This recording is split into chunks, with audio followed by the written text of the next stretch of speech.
साथीहरु अहिले नेपालमा eSIM भनेर हामीले पटक पटक सुनिरहेका छौं।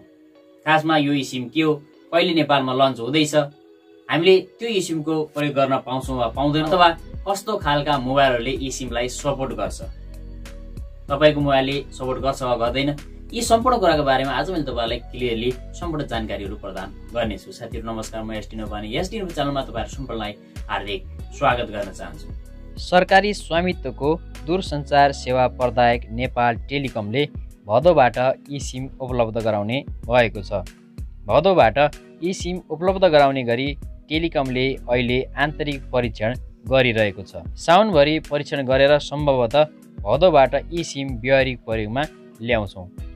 विश्वका 90 देशमा eSIM प्रयोग भइरहेको छ। eSIM एक प्रकारको भर्चुअल अर्थात् इलेक्ट्रोनिक सिम हो।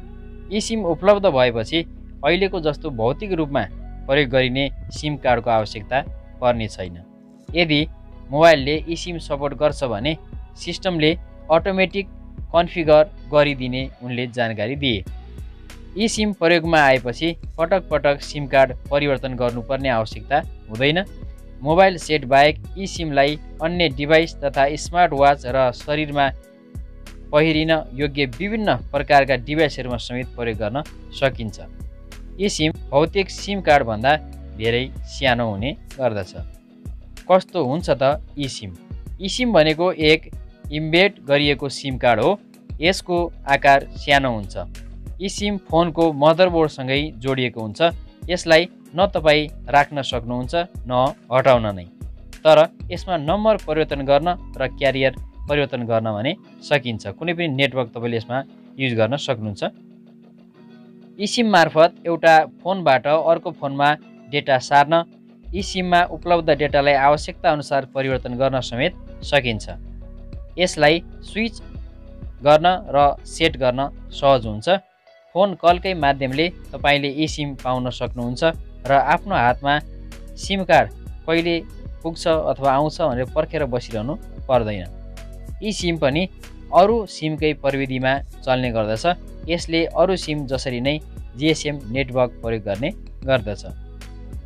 साथीहरु, eSIM supported phones list updated जुलाई 2022। साथीहरु, मैले यो वेबसाइटमा लिएर आएको छु तपाईहरुलाई।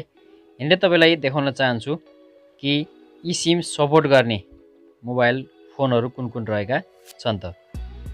अब साथीहरु, तपाईले देख्न सक्नुहुन्छ iPhone XR, iPhone XS, iPhone XS Max। अब साथीहरु हेर्दै जानु होला आइफोन 11, आइफोन 11 प्रो।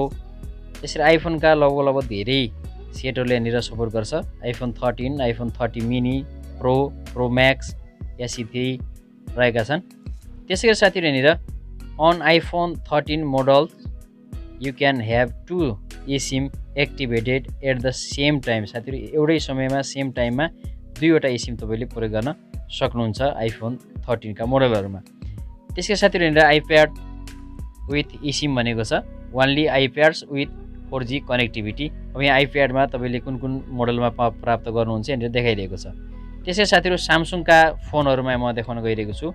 सामसुङका फोनहरु मध्येमा साथीहरु यहाँनिर Samsung galaxy S20, S20 plus, S20 ultra, S21, S21 plus 5G यसै रहेको छ। साथीहरु हेर्नु होला सरसर्ती। साथीहरु तपाईले यहाँनिर धेरै सामसुङका सेटहरु यहाँ देख्नुहुनेछ। यी सामसुङ सेटहरु मध्ये तपाईको सेट यदि छ भने अथवा यी मोडल भित्रको छ भने त्यो अवस्थामा तपाईले eSIM को प्रयोग गर्न सक्नुहुन्छ। अब साथीहरु यहाँनिर the Samsung Galaxy S20 FE 4G or 5G it not compatible with eSIM भनिएको छ। गुगल फोन विथ eSIM भनेको साथीहरु गुगल फोनहरु यहाँनिर दिएको छ। गुगल फोन भित्र यहाँनिर तपाईले Google pixel 2 only phones but with Google Fi service भनेको छ। गुगल पिक्सेल 2 XL अब यहाँनिर मोडलहरु दिएको छ साथीहरु, यसलाई हेर्नु होला। त्यसैगरी हवाई फोन विथ eSIM, हवाई फोनका यहाँनिर मोडलहरु दिएको छ। हेर्नु होला साथीहरु कुन कुनले सपोर्ट गरिरहेका छन्। त्यसैगरी ओप्पो फोन विथ eSIM, ओप्पोका यहाँनिर रहेका छन् 5 वटा सेटहरु जो रहेका छन् जसले eSIM लाई सपोर्ट गर्छ। त्यसैगरी साथीहरु यहाँनिर अदर eSIM कम्पेटिबल डिभाइस भनेको छ। यहाँ मोटोरोलाको केही रहेका छन् साथीहरू। त्यसै गरी अन्य कम्पनीका रहेका छन्। सोनी एक्सपेरिया 10 लाइट रहेको छ।